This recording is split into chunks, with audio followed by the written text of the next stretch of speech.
தமிழ்நாட்டில் அதிமுக உட்பட பல கட்சிகளுக்கு டெல்லியில் இருக்கக்கூடிய அமித்ஷா வீடு தான் இன்னைக்கு ஹெட் ஆபீஸா திகழ்ந்து கொண்டிருக்கிறது.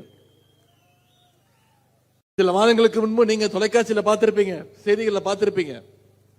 திரு எடப்பாடி பழனிசாமி அவர்கள் பல கார்கள் மாறி போய் அமித்ஷாவை போய் பார்த்துட்டு வந்தார்.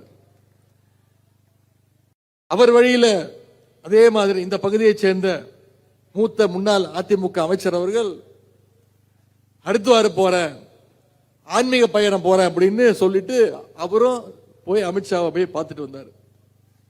பார்த்துட்டு வந்த கையோட அவருடைய பர்மிஷன் வாங்கி அவருடைய ஆலோசனைப்படி இன்னைக்கு இன்னொரு கட்சியில போய் அவர் சேர்ந்துட்டாரு.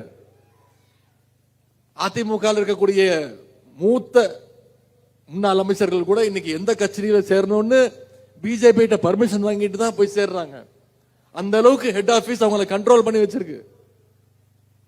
இதெல்லாம் நாம நினைக்கிற மாதிரி கட்சி மாற்றம் கிடையாது, ஜஸ்ட் பிரான்ச் மாற்றம், அவ்வளவுதான். இன்னைக்கு யார் வேணும்னாலும் எத்தனை கிளைகளை வேணாலும் மாறட்டும் இல்ல தாவட்டும்.